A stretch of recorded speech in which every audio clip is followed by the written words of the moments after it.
Good morning, everyone. Ngasi 2nd October 2024. Happy Gandhi Jayanti, everyone. Akoigi lu nan gi matangda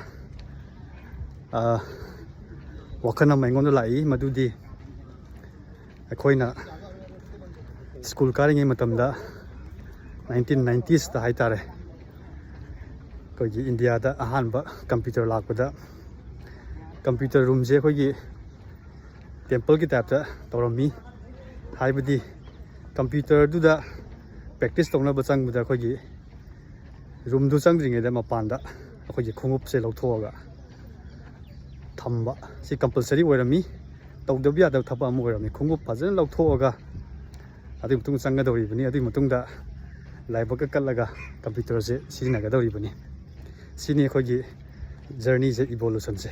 Thank you. Bye.